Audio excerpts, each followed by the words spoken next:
Fama, dinheiro, sucesso profissional. Requisitos que podem facilitar ou até dificultar na hora de encontrar um amor verdadeiro. Mas e quando o amor chega antes de tudo isso? Foi assim com o ator norte-americano Jeff Bridges. Ele ainda estava em início de carreira quando conheceu a garçonete Susan Juston num set de filmagem em 1975. Eles já estão casados há 38 anos e têm 3 filhos. Agora, dá para imaginar um popstar como Bono Vox, vocalista do grupo U2, casado até hoje com um amor de adolescência? Pois é, a história de amor de Bono e Ellie Hilson ganhou até destaque em uma produção cinematográfica. Os dois superaram todas as dificuldades e já estão casados há 33 anos. Já no mundo dos esportes, tem Oscar Schmidt e Maria Cristina. O ex-atleta, que é recordista em pontos no basquetebol, quase 50 mil marcados na carreira, teve que ralar muito para chegar ao topo. E durante toda a luta, teve a esposa ao lado. Os dois participaram da Escola do Amor em 2012. Eu venci na Europa porque eu tive ela do meu lado. Se eu não tivesse ela do meu lado, eu não sei se eu teria vencido 13 anos jogando como estrangeiro, com a pressão danada. Chegava em casa, parecia que não tinha acontecido nada, porque ela estava sempre com a palavrinha dela de incentivo, de carinho. Que coisa linda é você poder ter isso dentro da tua casa. A união já dura 40 anos. Maior jogador do mundo e principal estrela da seleção brasileira de futsal, Falcão tem sucesso também no casamento. Ele conheceu a ex-modelo Tatiana Mendes quando ainda era aspirante a craque. A família da moça era contra, mas ela investiu na relação. Tatiana abandonou as passarelas para administrar a carreira do craque e cuidar da família. Essa também foi a prioridade de Luciana, esposa do jogador Zé Roberto, que nós vamos conhecer melhor no programa de hoje. Vejam só quem já está aqui para conversar com a gente. Zé Roberto e sua esposa Luciana. Fiquem atentos porque a Escola do Amor já começou.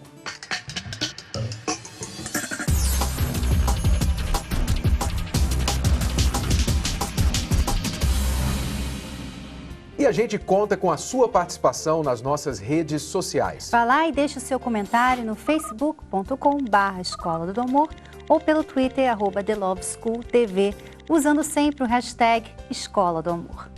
É claro que o nosso assunto principal aqui é relacionamento. Mas a gente não pode trazer o Zé Roberto aqui sem falar de futebol, não é? Vamos ver alguns momentos da carreira dele. Acompanha só. No auge dos seus 41 anos, Zé Roberto é um atleta de primeira. Conquistou mais de 10 títulos e a bola virou sua principal aliada. São 21 anos de carreira, um sonho que começou ainda na infância, aos 7 anos de idade. Você começou no futebol ainda muito jovem. Comecei na escolinha Pequeninos do Jockey, onde a minha mãe me levava todos os fins de semana, né? Eu acordava e já acordava com a bola debaixo dos braços, né? Ia pra rua jogar bola, era uma briga, porque minha mãe sempre tinha que me buscar na rua para tomar banho e ir pra escola, né? A mãe sempre acreditou que o filho seria um grande jogador. Do nada, a minha mãe aparece, chegou em casa às 9h30 da noite, falando que ela passou na Portuguesa e fez a minha inscrição para fazer uma peneira lá, e que ali seria as últimas fichas dela, né? Eu acabei passando no teste, joguei de juvenil para o júnior e 4 anos como profissional na Portuguesa, e aí logo depois eu acabei sendo vendido para fora. E em 97 foi transferido para o Real Madrid. O atleta chegou a voltar no ano seguinte para o Flamengo. Jogou 10 meses nos gramados brasileiros e logo retornou para a Europa, no Bayer Leverkusen. Em seguida, no Bayern de Munique. Qual que foi o momento mais marcante? Mais marcante, eu acho que foi 2 vezes seguido a gente conseguiu ganhar a Copa da Alemanha e o Campeonato Alemão, né? Isso foi muito marcante.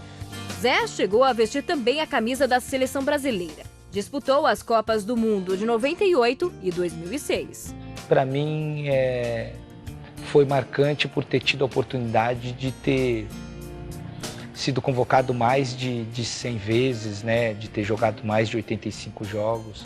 Após ser um dos poucos destaques do Brasil na Copa de 2006, o atleta foi camisa 10 do Santos. Em seguida, foi jogar no exterior e ficou por lá mais 5 anos. Em 2012, voltou para os gramados brasileiros para defender o Grêmio. No ano passado, foi contratado pelo Palmeiras e conquistou mais um título, a Copa do Brasil. Com 41 anos, né, prestes a completar 42, eu jamais poderia imaginar que eu iria jogar em alto nível e conquistar um título tão importante na idade que eu cheguei e jogando em um clube tão grande que é o Palmeiras, né? Ele é capitão do Palmeiras, campeão da Copa do Brasil, jogou na seleção, em times da Europa e por onde passou deixou sua marca de líder. E ela é administradora de um bem perpétuo intitulado Família e multifunções nas horas vagas. Eles superaram problemas e desafios, tudo para construírem um casamento sólido de 18 anos. Sejam bem-vindos, Zé Roberto e Luciana. Obrigada. É um prazer ter vocês aqui com a gente. E parabéns pelo sucesso, não só na carreira, mas o maior sucesso de vocês que eu vejo é a família de vocês. O casamento, os filhos e todas as lutas que vocês tiveram e superaram na vida, individualmente e juntos, né? Sim.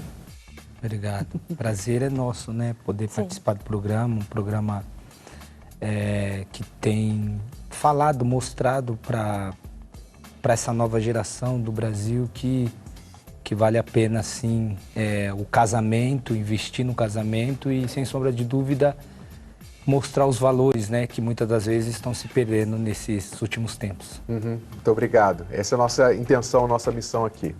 Agora, vocês, como é que vocês se conheceram? A gente estudava no mesmo colégio, aí foi o início de tudo, assim. E quando que isso começou a se tornar um interesse romântico, assim? Partiu de quem? Foi mútuo? Como é que foi? Partiu de mim. Aham. Porque como nossos pais tinham amizade, mas também o irmão dele mais novo era meu amigo, né? A gente sempre estava muito junto com assim como os jovens ficam. E aí, às vezes, a gente via ele passar, porque ele era, assim, mais tímido, né? E o irmão dele é bem mais parecido comigo. E aí, ele passava e ele falava, meu irmão e tudo, ele só cumprimentava. E a gente olhava e tudo, e ele, como era meio galante, meio a moda antiga, mesmo não sendo tanto tempo atrás. E aí, as meninas achavam o jeito dele, assim, como abordar as meninas, uma coisa menos moderna, menos invasiva. Então, a gente ficava meio que aquela coisa de uma coisa assim, como eu vou dizer... Mistério? Aquele mistério que chama atenção, sabe? Porque esse rapaz não chega invadindo e tudo. Eu não sei se é porque ele não tinha lábio ou coisa parecida. Ou porque ele era tímido, ou porque... Era tímido. Aí, assim, a gente ficava com esse interesse. E aí eu comecei, não me dando conta muito, mas eu comecei a olhar pra ele diferente. É interessante, Luciana, porque você se parecia mais com o irmão dele. Né? Isso. Mas ele que te chamou a atenção, Ele né? que me É chamou aquela a atenção. coisa dos opostos se atraem, Sim. né? Verdade. É verdade, perfeitamente isso. E aquele mistério, talvez ele não ser muito paquerador, isso chamou a sua atenção. Que às vezes os homens pensam que a mulher gosta ou admira quando eles são mais atirados. E na verdade é o oposto. O que chama mais atenção da mulher é quando o homem é respeitoso, quando ele é mais discreto, até mesmo ele é um pouco mais sério, muitas vezes, porque isso mostra que ele não é um cara que está querendo só curtir a vida. Se divertir, né? Esse perfil, assim, da forma de lidar com as pessoas, e eu acho que isso eu já adquiri já desde muito pequeno, porque já desde muito pequena, ainda quando criança, eu tive uma responsabilidade muito grande nas minhas costas, porque eu não tinha o convívio dos meus pais, né? Meus pais eram, a partir da minha adolescência, meu pai acabou saindo de casa e minha mãe acabou sozinha, tendo que cuidar de 5 filhos. Então eu passei a cuidar da minha casa desde novo, desde criança. Então eu lavava roupa, eu limpava a casa, eu cuidava dos meus irmãos. Então eu já cresci com essa responsabilidade. Muitas pessoas me perguntam, poxa Zé, Eu sempre achei assim a tua conduta, o teu jeito diferente dos demais ou algo que sempre chama atenção.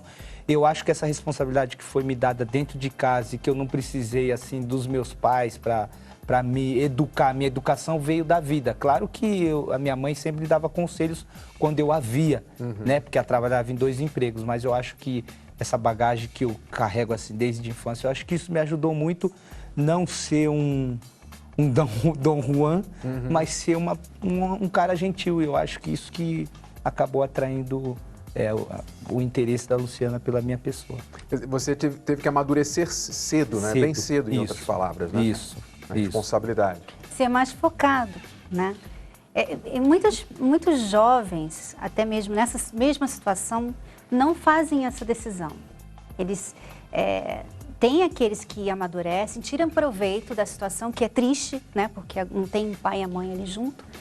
Mas tem os outros que não, que vê aquilo ali como uma causa de se rebelar, né? De rebeldia. Então, vivem criticando os pais, vivem reclamando dos pais que, poxa, isso aqui não é meu papel, eu quero viver minha vida, eu quero curtir. E eles não estão vendo que ali existe uma possibilidade, uma oportunidade, na verdade, deles se tornarem crianças mais maduras, né? E que vão poder começar a vida com sucesso logo cedo. Porque muitas jovens deixam para pensar no sucesso, na carreira, no futuro, lá depois de curtir um monte de coisa, né? E às vezes é tarde demais. Você diria, Zé Roberto, que isso é uma questão de escolha? Por exemplo, o jovem, a pessoa que passa por uma situação assim traumática, difícil na família, pode escolher ir para um lado ou ir para um outro? No seu caso, você tem a consciência disso? Foi uma escolha que você fez? Com certeza foi a escolha que eu fiz.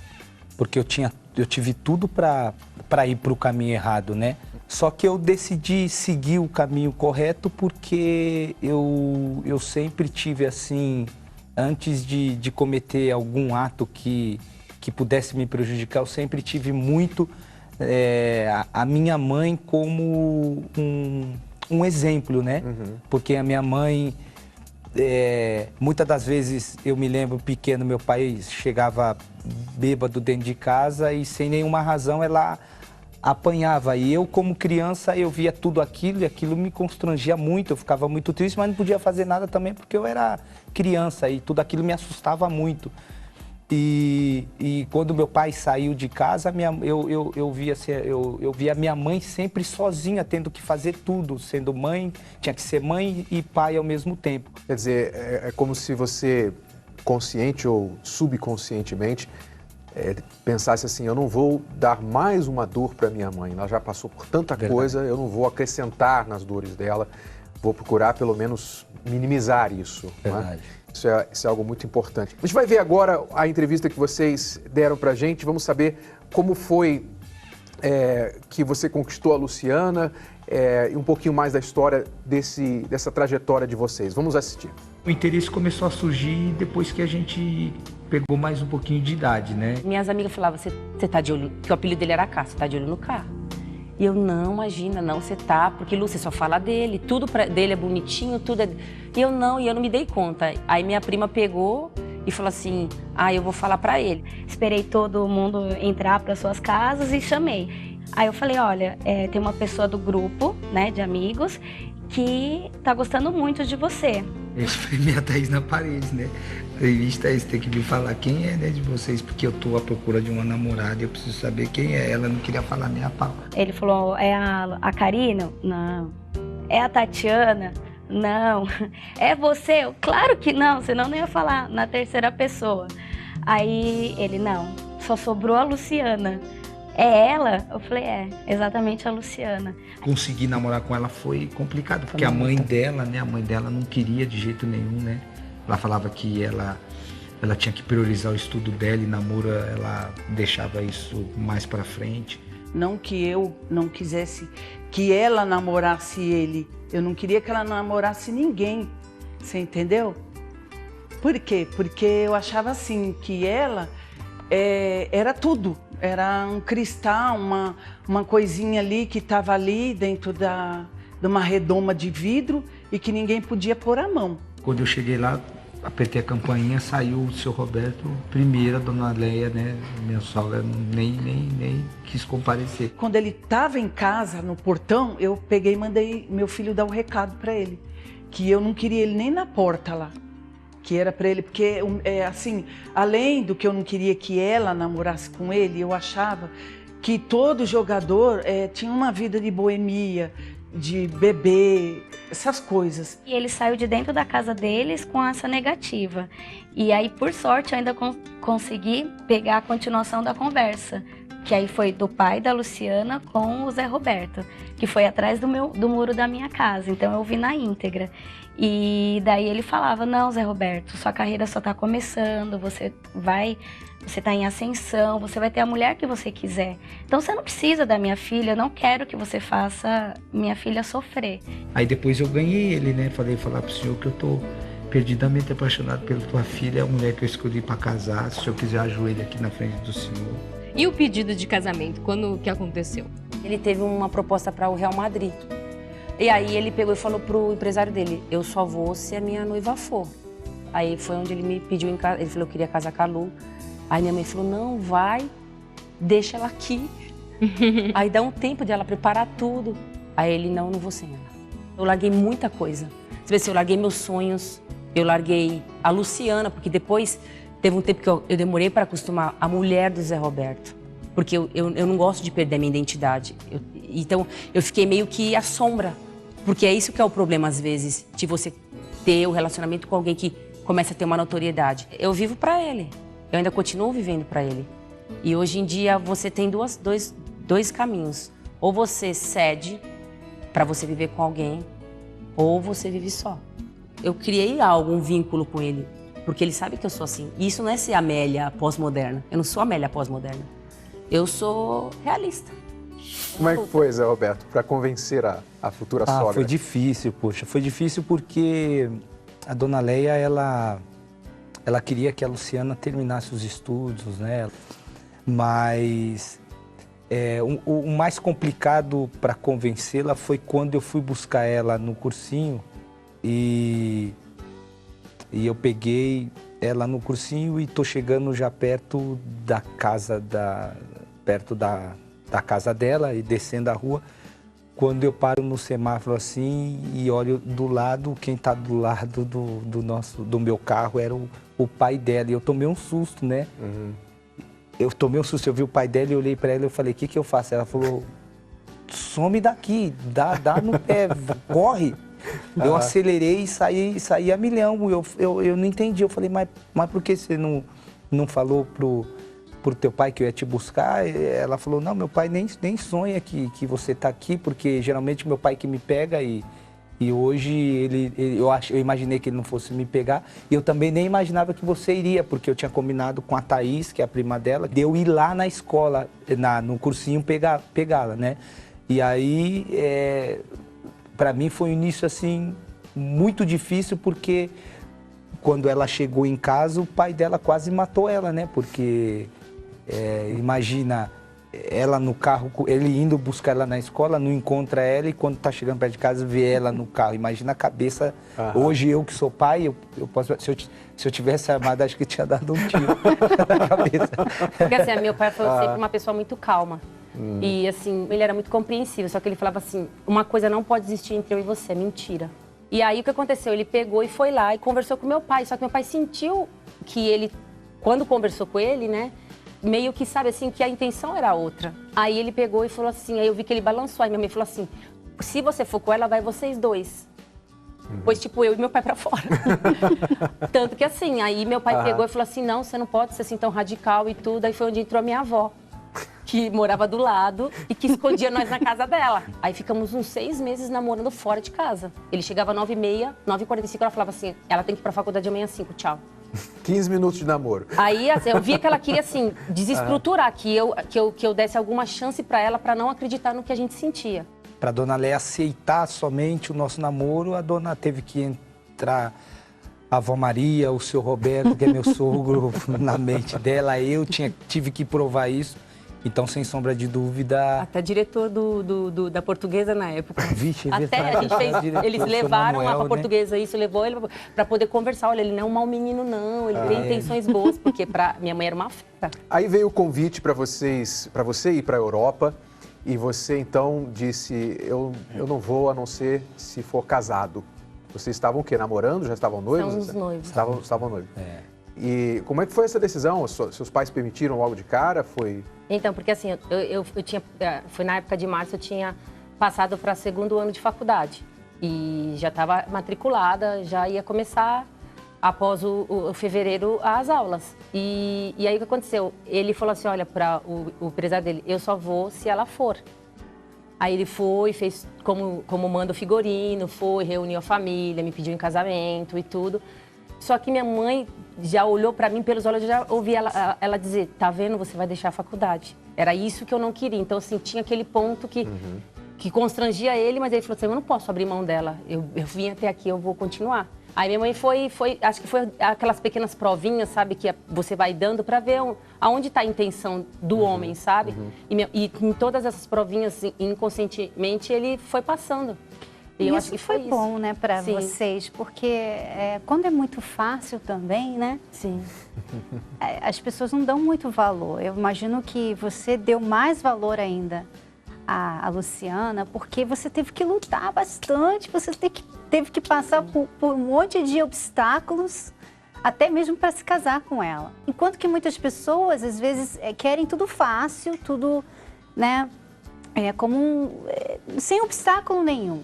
E não sabem que, às vezes, essa facilidade tira o valor do relacionamento. Quanto maior o preço, né, que você paga por uma coisa, mais valor você dá por aquilo. Agora, qual foi o momento mais assim difícil de vocês, que mais testou o casamento de vocês? Eu acho que o mais difícil, assim, eu acho que foi o início, quando a gente foi morar na Espanha. Eu acho que foi o período mais difícil, assim, no sentido da minha ausência, né? Por causa do meu trabalho e da distância, né, da família, né? Então, eu me lembro que quando a gente pegou o avião, isso foi à noite, a família toda no aeroporto para se despedir. Até ali estava tudo tranquilo. E aí, quando a gente se entrou nas poltronas,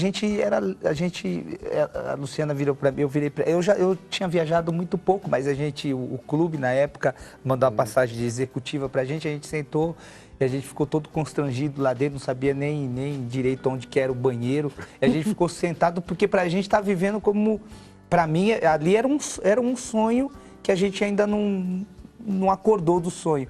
Eu lembro que, não sei se era na frente ou atrás que estava sentado o seu Juan, nós dois nas duas poltronas, e eu me lembro que quando o avião subiu, a gente olhou um para a cara do outro e a gente se derretemos de chorar.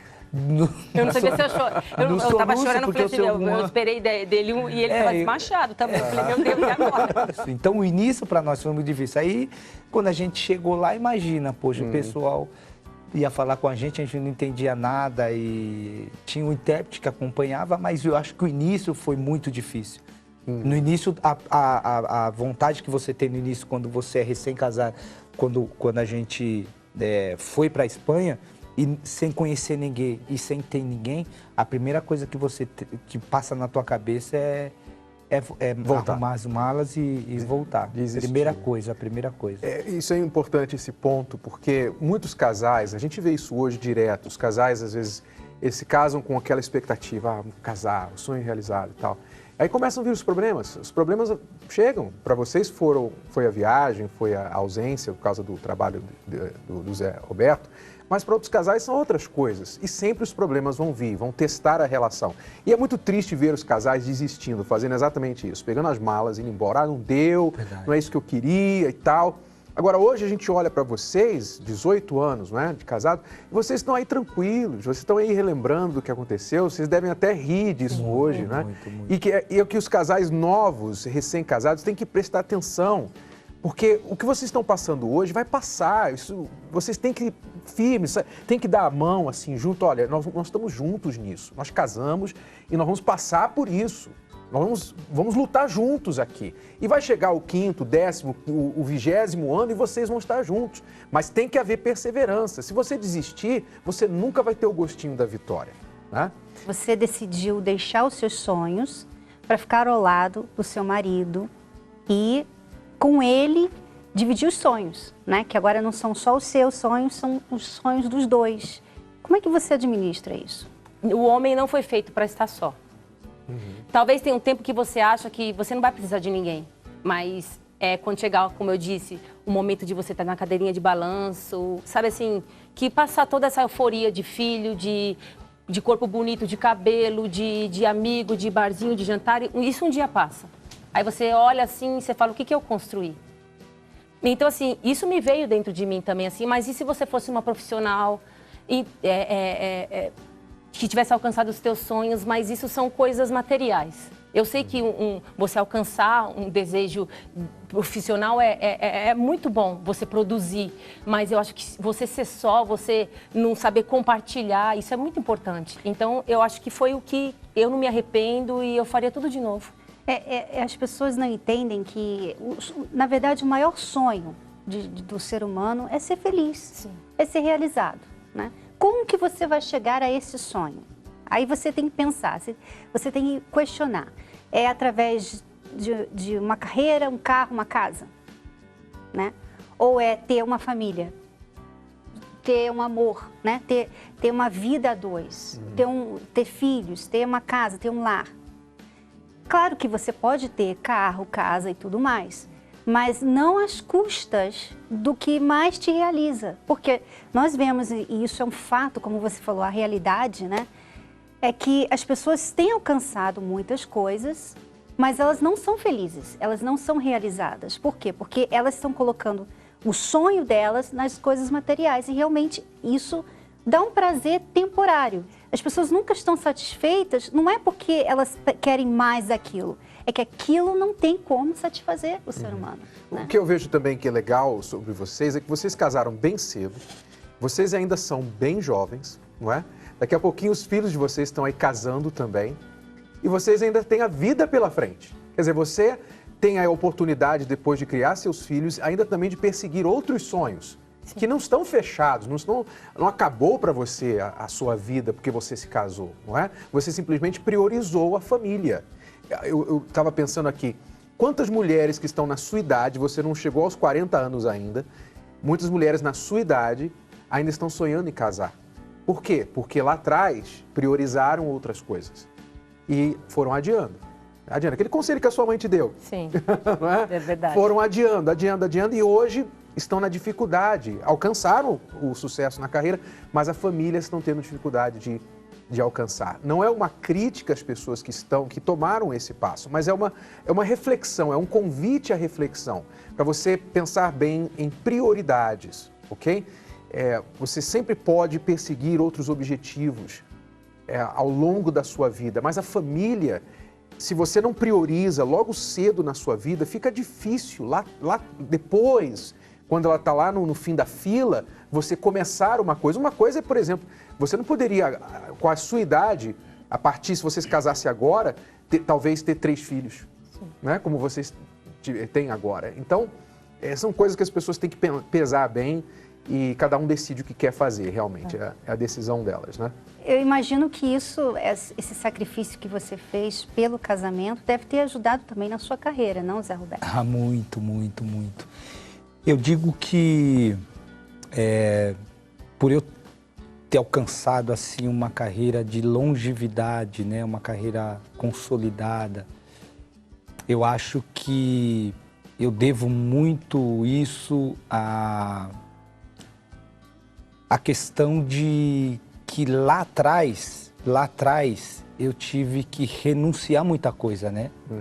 Escolhas e renúncia. E isso caminhou junto desse período que muitos olham para mim e perguntam, poxa Zé, mas cara, você com 40 e Vou fazer 42 em julho, com 41, 42 anos. Cara, como é que você pode ainda ter esse vigor? Como é que você pode jogar ainda em alto nível assim? Tudo isso assim me leva à reflexão no sentido de que eu até falo muito para muitos amigos meus que jogam comigo e que tem a idade do meu casamento, 18 anos, né? Gabriel Jesus, Matheus Biteco lá no Grêmio, Natan, João Pedro, que jogam comigo.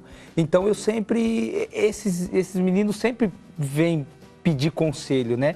E o conselho que eu sempre dou para eles é que eles façam a escolha certa e façam renúncias. Então lá atrás eu renunciei muita coisa.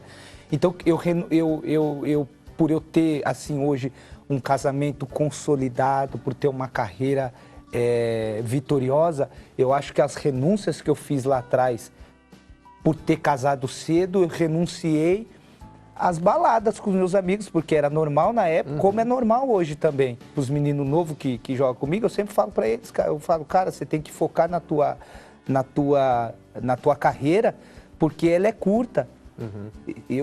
A minha carreira está um pouquinho mais longa porque eu fui um abençoado, porque normalmente era para mim já ter parado faz tempo. Mas a carreira é curta, então aproveita, cara. Eu pergunto às vezes para um, para outro, eu falo, como é que tá o seu relacionamento? Você tá namorando ou tá com pegação? Aí eles dão risada, não, ainda eu tô com pegação. Falei, então já deixa para você arrumar uma namorada, para você direcionar o teu namoro, casar, constituir a tua família e dar direção para tua carreira. O que ninguém fala praticamente por aí é que o casamento, na verdade, ele te dá uma base para sua carreira. Não é o que muitas pessoas acreditam, que casamento impede você. Ah, você vai casar, você vai perder a vida, vai entrar numa prisão, acabou, joga a chave fora. Não, como você está falando, o seu casamento deu base para você ter não só uma carreira de sucesso, mas uma carreira longeva como você está aí, uma exceção, não é? Então, isso não é só na carreira de um futebolista, mas também qualquer outra parte, um empresário, qualquer outra profissão. Você tem que pensar, especialmente falo aos jovens, pense no casamento como uma forma de estabilidade. Você se casa e você resolve isso aqui, a carência, você começa a construir a vida juntos, como a Luciana falou. Enquanto vocês são jovens, é muito mais fácil de se acertar do que já bem mais tarde, cheio de hábitos. Você se resolve nisso aqui, vocês dois, então os dois juntos constroem uma carreira, uma vida em cima da base do casamento. Isso é que é inteligente. Pense bastante nisso. E veja aqui no casamento do Zé Roberto e da Luciana um exemplo, que é um dos exemplos. Infelizmente não temos muitos, né? Mas se você procurar, você vai ver que as pessoas com os casamentos longevos, os casamentos sólidos, eles também tiveram sucesso em outras áreas de sua vida, baseados no casamento que eles têm hoje. Agora, nós descobrimos, Luciana, que você também é um pouco brava, assim, protetora. Não gosta que o Zé Roberto tire a camisa quando comemora o gol. Como é que foi? Teve um incidente aí no Grêmio, não foi? Essa situação? Foi, porque assim, hoje é uma dificuldade muito grande. A mulher, ela realmente modernizou demais. E ficou, as feministas de plantão acham que tem que ser que nem homem, apertar, subiar, bater nas costas, dirigir, ô fulano, ir lá em casa, sabe assim, essas coisas assim. E assim, eu acho que isso não é só uma forma de você estar perdendo espaço em vez de ganhar, mas de você também estar ferindo as outras pessoas. Então, às vezes, as mulheres chegam e as pessoas comentam, e ele, como a gente tem 18 anos de casada, a gente vê menina de menos que isso, sabe assim, com roupa minúscula, sabe assim, é diferente você dar a mão, aquela coisa meio árabe, sabe assim, de não olhar pro olho. Eu sei que hoje nós estamos numa geração diferenciada, mas assim, de não ter o respeito. Só que ele não vê isso. Só que eu sou bicho mulher, então bicho mulher é difícil, a gente já tem uma rivalidade ali, sabe? Aquela coisa assim de mulher já é rivalidade em tudo. Ah, eu sou mais bonita, eu tenho melhor cabelo, é aquela coisa, sabe? Ela tem isso, eu vou lá. Então assim, a gente já cresceu assim, é uma coisa da mulher. E então assim, aí ele uma vez a minha prima, eu nunca mais vou esquecer, e minha prima é uma pessoa muito séria, muito, aí ela falou assim, uma outra pessoa, Nossa, Lu, o nome dele, o apelido dele era K. O K tem um abdômen, né? Ainda, mas ele era novinho, tinha 20 anos. Ela chama tanta atenção. E aquilo ficou batendo no meu... Eu falei, se minha prima, que não tem interesse, não faz o tipo dela, namorava, chamou a atenção, imagina a mulher que já gosta sabe? E aí eu falei assim, peraí. Aí sempre todo mundo, às vezes que ele tirava lá na Alemanha, porque o tanquinho, mulher de jogador, nossa, Lu... Ali, ó, dá pra você lava a roupa fácil, brincando, assim. Aí eu ficava, assim, toda sem graça, né? Porque aquilo você leva pra mim, assim, como um elogio, né? Mas, ao mesmo tempo, você fica meio que desafiada. Tipo assim, ó, é pra todo mundo ver. Deixa aí, é teu, mas é pra todo mundo ver. Que nem na banca de feira. Você vai pegando e provando, né? Eu falei, pô, daqui a pouco vai pegar. Aí eu fiquei meio assim, sabe? Aí eu comecei a ficar meio ligada. E todo mundo, nossa, Zé, que você... E todo mundo... Até que teve pessoas que eu conheço que falaram assim, eu posso tirar uma... sem camisa? Eu falei, ó, você sempre pede pra mim. Aí você fica meio... Aí já começa a passar, que nem fala espanhol, da raia, né? Já começa a passar do limite, da faixa de Gaza, já começou a passar. Aí ele pegou, eu tava, imagina, no Catar, num lugar assim muito difícil, ele precisou ir embora antes, meus filhos estavam no colégio, não podiam, a gente não podia ir embora. E aí o que aconteceu? Eu fiquei lá e ele veio embora para se apresentar no Grêmio. E aí teve lá um trâmite de marketing, tudo para mostrar, e aí foi para ele tirar... Fui muito questionado pela idade, quando eu voltei em 2012, né? Isso. Quando o Grêmio me contratou, o contrato de 1 ano, fui muito questionado pela idade. Aí os repórteres sempre questionando, poxa, mas o Grêmio contratou um jogador de 38, em 2012 eu estava com 38 anos, deve estar fora de forma, vindo do Catar, vai demorar para se adaptar. Claro que ele tem a história dele, claro que mais 38 anos, está no fim de carreira, veio aqui para passear, né? Isso tudo ficou guardado, né, dentro de mim, mas eu jamais tinha esquecido da Luciana. Então, quando eu cheguei na minha apresentação, a primeira coisa que veio na minha cabeça da imprensa estar martelando a idade, foi tirar a camisa na apresentação e falar, ó, cara, eu tô bem, eu tenho muita lenha para queimar. E eu me lembro que quando me deram a camisa do Grêmio para mim, tirar a minha e colocar do Grêmio, quando me deram a camisa, eu nem coloquei por cima, eu lembrei, tirei a que eu tava e até joguei. Joguei e peguei a do Grêmio. Quando eu joguei e peguei a do Grêmio, eu vi o pessoal, uou, e o presidente do lado virou e falou, barbaridade, tchê. E aí começaram a tirar foto. Pra quê? Essa foto foi... Aí saiu... Imagina quantas coisas tinham inbox na minha... Saiu tudo nos jornais, todo o Brasil. Eu imagino que seu telefone não demorou a tocar. Não demorou a tocar. Eu pegava no telefone e só chegando, inbox. Nossa, Lu, você viu? E aí eu peguei e eu não respondia. Aí foi quando eu tive coragem de ligar. Aí ele pegou, ele me ligou, eu nem te liguei. Aí ele, oi amor, tu não sei o que, eu, oi. Aí ele, que foi? Mas ele já sabia que o negócio, a casa pra ele já tinha caído.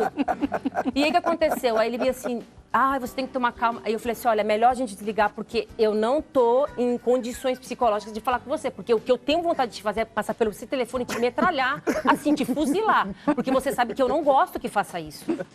Ele, Lu, mas não sei o que. Eu falei, eu não quero saber. Não gosto e acabou.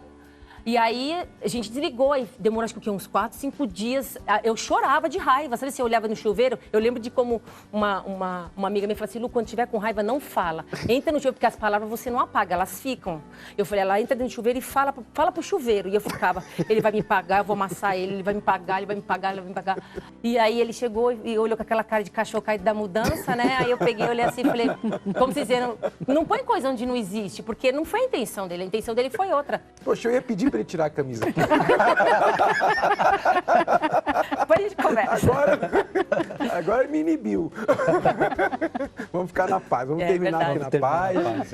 Bom, queremos agradecer muito a vocês por estarem aqui, compartilhar com a gente tantas histórias e com certeza ajudou muitas pessoas. Ok? Parabéns pela família, continue assim. Eu espero que você continue jogando aí. Só tenho que agradecer, um prazer em conhecer vocês, o programa está de parabéns, né? E tudo de bom. Ok, muito obrigado. Obrigada. Agora, falando em futebol, nós vamos agora mostrar para você um outro casal que foi muito afetado pelo futebol. esse da forma negativa. É a história da Kelly e do Rafael. A situação estava difícil, mas eles não desistiram. Veja só o que aconteceu. O Rafa, ele tinha duas paixões, que era jogar bola e ver o time dele jogar. O Corinthians sendo campeão da Libertadores, eu não tinha alegria, não tinha vontade de comemorar. Eu já tinha experiência, assim, de um relacionamento de como que era morar junto. O Rafael, ele já era imaturo, porque ele nunca teve um compromisso sério com ninguém, um namoro sério, e de repente aconteceu tudo na vida dele, rapidamente. Aí foi aquele baque contar pro pai e a mãe ainda, falando assim, ó, engravidei uma moça e ainda ela tem duas filhas. Então eu achava que assim, não influenciaria no nosso casamento, né? Eu ir de quarta e domingo, em qualquer lugar onde fosse que meu time jogar, eu iria. Não achava que isso afetasse. Ele me deixava o final de semana um pouco sozinha, né? Então nisso eu acarretei uma depressão pós-parto. Ele foi pro Japão, Rio de Janeiro, Fortaleza, Minas, São Paulo nem se fala. Teve vezes já no estádio, ela me ligava, pô, você tá aí? Eu falei, tô aqui. Ela não, no começo ela incomodava muito. E as constantes brigas do casal não afetavam só o relacionamento deles, mas a vida dos filhos também. Procurava qualquer coisa para fazer, para aquilo não ficar na minha cabeça, não ficar pensando e não ouvindo também. Teve um momento que marcou muito? Teve quando meu irmãozinho, ele chegou para mim e perguntou o que estava acontecendo, né? Aí eu falei que os pais estavam brigando, mas que eu ia sempre estar com ele. Aí ele me abraçou e chorou, então isso acabou comigo, né? Depois de muitas brigas, muitas discussões, eu tive um processo que foi a gota d'água. Foi quando eu peguei pelo Facebook dele, uma rede social, uma conversa nada agradável dele com uma pessoa. Eu lutava contra apenas os amigos e o futebol. Mas quando entrou uma mulher, foi onde eu perdi totalmente a estribeira. Aí foi quando eu tomei a decisão da gente se separar. E aí eu caí na real mesmo que a falta que ela me fazia. E tentou lutar novamente pelo nosso casamento. Só que aí eu não queria dar o braço a torcer. O meu orgulho falava mais alto. O que você fez para mudar essa situação? A primeira coisa que eu fiz foi uma vez passeando pelo shopping. Eu entrei numa livraria e procurando livros de autoajuda, porque eu estava se fosse no inferno mesmo, passando pelo pior momento. Aí eu vi lá Casamento Blindado. Eu falei, poxa, eu vou ler esse livro, né? Vamos ver o que tem de diferente. Foi quando aí começou a mudança em mim, assim. Como ele era meio bruto, não sabia conversar com as meninas, então assim, a primeira mudança dele que eu percebi foi com elas. Aí isso para uma mãe é a chave de todas as portas. Aí foi quando eu convidei ela para ir na palestra do Renato e da Cris. Aí foi quando começamos a aprender muito mais coisas, né? Como eu vivia só no foco de ser esposa, eu esqueci de mim. Eu esqueci de me cuidar. Eu esqueci de olhar para mim e ver o meu valor também. Então hoje, os momentos mais importantes que eu tenho é junto com a minha família. Nós ficamos muito felizes, né, de ser parte da restauração do casamento do Rafael e da Kelly. Né? Através do livro inicialmente, depois das palestras que eles começaram a assistir. E você também tem essa ajuda à sua disposição. O livro Casamento Blindado ainda está disponível nas melhores livrarias ou pode ser feito pedido online para entrega na sua casa. Você pode fazer isso através do site casamentoblindado.com. O livro Casamento Blindado é o seu ponto de partida para se tornar um aluno da Escola do Amor. E nossas palestras para casais e solteiros acontecem todas as quintas-feiras, às 20 horas, na Avenida Celso Garcia, 605, no Brás, no Templo de Salomão. Mas chegue cedo, as portas se fecham 5 minutos antes da palestra começar. Temos um amplo estacionamento, creche para os seus filhos pequenos, tudo gratuito. E no próximo bloco... Como desenvolver a admiração pelo parceiro? Voltamos já já, não saia daí.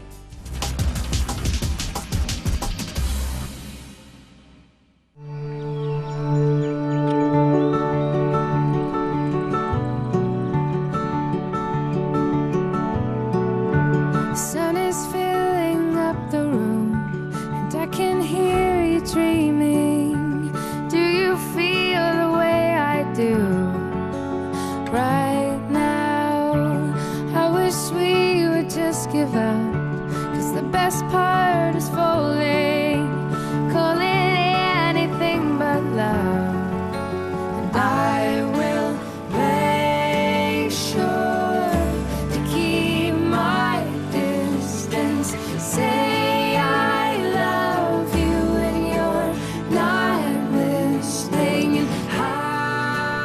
Se você não plantar para a sua felicidade amorosa, você nunca vai colher.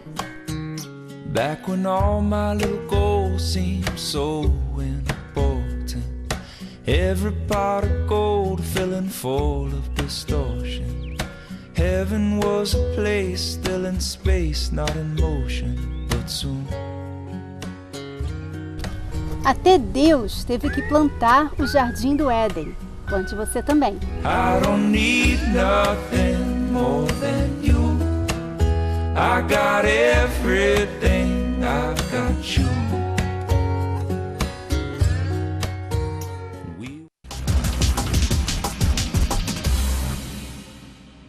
Uma aluna quer um conselho nosso. Ela está passando por uma situação complicada com o marido e não é de hoje. E ela nos pergunta se seria errado se separar. Acompanhe. Casei muito jovem e tive 3 filhos. Eu vou completar 15 anos de casada, mas tenho pensado muito em me separar. Sempre trabalhei fora e também no lar. Em casa, parecia empregada do meu marido. E como se não bastasse, ele vivia me humilhando por causa do baixo salário que eu ganhava. Cansada dessa situação, eu decidi estudar e consegui mudar de profissão. Há 5 anos e meio trabalho como comissária de bordo. Depois que eu comecei a voar, falta tempo para casa e meu casamento. Hoje os papéis se inverteram. Meu marido se sente diminuído. Oi, amor. Oi. Mas se acomodou e não ajuda em casa com os afazeres e muito menos com o dinheiro.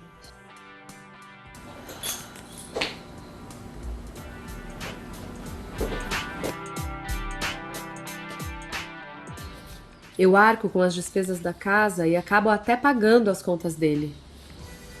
Daniel, por que as suas contas de academia e celular estão aqui? Ah, amor, eu ia contar pra você. E outra, a gente mal se vê, né?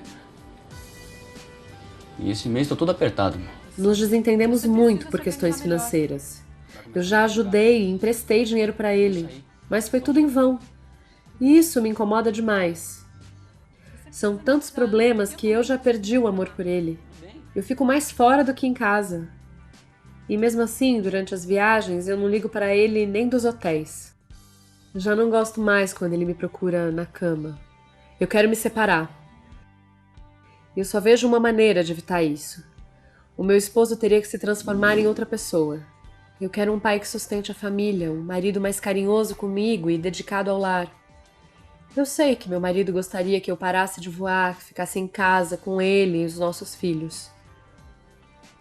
Para isso, ele teria que trabalhar e ganhar mais. Para ser sincera, eu não vejo saída para o nosso casamento. Diante disso tudo que eu estou vivendo, seria errado me separar? Eu preciso muito de uma orientação.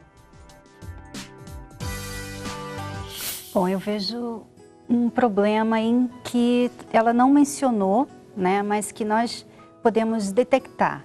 Parece que vocês nunca foram um time. Né? Nunca houve parceria entre eles. Quando ela estava ganhando menos que ele criticava o quanto ela ganhava. Né? Agora ela ganha mais, ele se sente diminuído. E ela fica emprestando dinheiro para ele. Quer dizer, o dinheiro, cada um tem o seu, a carreira, o trabalho. Quer dizer, tudo parece que cada um por si, Deus por todos. E isso prejudica muito o relacionamento, né, Renato? O dinheiro está sendo um elemento divisor e não uma ferramenta de união e de conquista para o casal. Então isso realmente está causando um problema. Normalmente, entre o casal, vocês têm que falar em objetivos eu falo aqui financeiros, e juntarem as rendas de vocês. E conjuntamente, através de um orçamento que é pautado nesses objetivos, vocês decidirem como vão gastar o dinheiro. E nada disso de meu dinheiro, seu dinheiro, eu te empresto, ou paga a minha conta. Isso, em um casal sadio, isso não deveria acontecer. Outra coisa que eu vejo que influenciou também é que quando ela tomou a decisão de sair daquele emprego que ela ganhava pouco e ela estudou e tomou uma outra posição como aeromoça, ela não somente cresceu financeiramente no trabalho, na carreira, como também ela conheceu um outro mundo. Uma pessoa que viaja constantemente como ela conhece muitas pessoas no trabalho dela, ela viaja para novos lugares e isso faz com que a mente dela se abra. Então, de repente, ela está vendo um outro mundo, ela está vendo as oportunidades que a vida traz. E o marido, nesse sentido, ficou para trás. Ele está no mundinho de sempre de que eles tinham antes, e ela então acabou sentindo como se estivesse perdendo alguma coisa, não é? Então ela acaba comparando o que ela conheceu lá fora com o que ela tem aqui dentro. E isso gera frustração. Sempre que você recorre à comparação, você simplesmente terá frustração como resultado. Eu vejo que a moeda inverteu. Quando você estava numa situação inferior, ele te cobrava, você não se sentia bem a respeito disso, mas você teve a atitude de sair e melhorar. Ele agora está nessa posição e você está melhor que ele. Ele ainda não teve essa atitude de sair e melhorar. Ao contrário, ele se sente diminuído. São as reações diferentes que as pessoas têm às situações. Eu não vejo que é justo aqui você, por causa dessa diferença de salários e de carreiras, você separar dele por causa disso. Porque ele não separou de você quando você estava nessa situação. Então, aqui agora, o alvo seria você despertar nele a ambição de querer crescer. Isso pode levar tempo, porque também, no seu caso, não foi imediatamente. E incentivá-lo, né, através da sua admiração, que é uma coisa que você não tem mais sobre o seu marido. Então você olha, quando você chega em casa, você olha o que ele não fez. Você não vê o que ele fez. Você pega as contas e vê lá o que ele não pagou. Quer dizer, você só fica olhando o lado negativo do seu marido. E é assim que muitos casamentos terminam, porque a pessoa começa a focar numa coisa que era para ela, né, não ficar olhando, relevar por amor. Então, se eu ficar focando nos defeitos do Renato, só nos defeitos do Renato, eu vou me esfriar. Eu tenho que sempre olhar o lado bom dele, as qualidades. E é assim que ele faz comigo também. Isso quer dizer, isso gera admiração. Exato. Então você tem que voltar ao início da relação, lembrar o porquê que você casou com ele, listar as qualidades que ele tem, porque ele tem, e elas estão aí.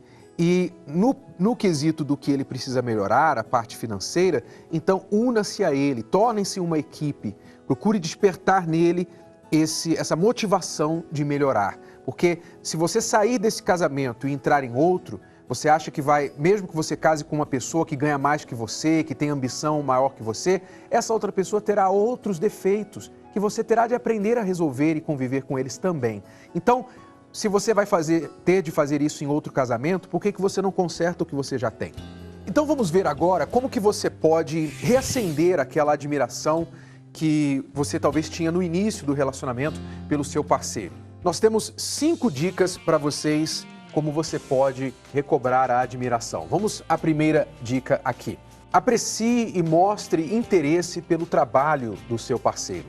E isso é uma coisa que muitas pessoas deixam de fazer por causa da rotina do dia a dia, as suas preocupações, o seu dia. Você esquece do dia do seu parceiro.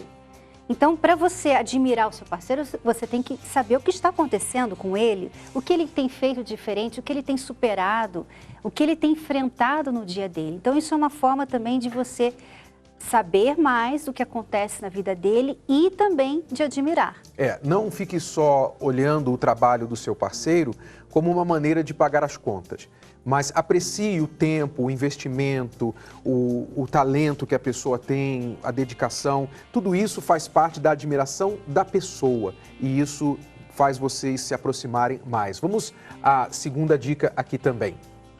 Elogie o seu parceiro publicamente e diante dos filhos. Isso é muito importante, né? Porque normalmente os elogios são deixados até para a mente, não são expostos, né? Porque muitas pessoas pensam que elogiando vão dar muito poder para outra pessoa, então elas economizam os elogios, mas em contrapartida elas criticam com facilidade. Sobra, né? na crítica, falta no elogio. Vamos à terceira dica. Envolva o seu parceiro nas suas decisões. Esta dica aqui, ela se refere ao senso de valor próprio da outra pessoa. Porque se eu vou fazer uma coisa e eu sei bem o que eu quero, talvez nem precise da opinião da Cristiane a respeito. Mas se eu respeito a Cristiane e o que ela pensa e o que as minhas decisões significam para ela, Então, eu a envolvo nessas decisões. Eu pergunto para ela, estou pensando em fazer isso, o que você acha? Ainda que para mim isso não seja necessário, mas eu sei que é necessário para ela, para que ela se sinta parte da minha vida, que ela participou do processo de decisão. Isso a faz sentir importante e também me dá a oportunidade de ouvi-la, às vezes de ouvir um ponto de vista que eu não estava considerando inicialmente. Isso também alimenta a admiração. E também alimenta a parceria, né, do casal. O próximo ponto? Lembre-se dos pedidos de seu parceiro. Isso aí, às vezes você lembra dos pedidos de todo mundo, né? Do seu patrão, dos filhos, mas do seu marido, da sua esposa, você se esquece ou você não dá muito valor. Isso ataca muito essa questão que você acabou de falar, da valorização da pessoa. Porque, puxa, ele ouve, ele sempre faz as vontades, ele faz os favores para todo mundo. Por que para mim é tão difícil? Ou tudo que eu peço é em último lugar. Sempre vem primeiro outras pessoas, outras prioridades. Então, uma das regras é você colocar os pedidos do seu parceiro sempre no topo da sua lista do que você deve fazer. Não custa muito, é uma questão de hábito e faz a apreciação ser bem clara entre vocês. E a última dica é a regra das 48 horas. A regra das 48 horas é o seguinte: você nunca deixar passar mais de 48 horas sem expressar admiração pelo seu parceiro. Nunca, jamais. Seja a mulher ou seja o homem. E o homem também precisa ouvir da sua esposa alguma forma de admiração, a expressão de admiração. Até quando ele parece não dar muito valor a isso, né? Porque às vezes um homem, por ser mais fechado ou não expressar muito os sentimentos, ele não fica assim, obrigada, amor, puxa, você acha mesmo, né? Ele não faz isso. Então, muitas mulheres pensam que eles não gostam até mesmo de elogio, mas o homem gosta sim, o marido gosta sim e ele precisa também. Isso. Então, 48 horas. Falando nisso, você já cumpriu essa regra nas últimas 48 horas? Se não, então está na hora de você mostrar apreciação e admiração pelo seu parceiro. Não deixe passar muito mais tempo que isso, ok? E não esqueça, se você também está precisando de um conselho para o seu relacionamento, envie a sua pergunta através do site escoladoamorresponde.com.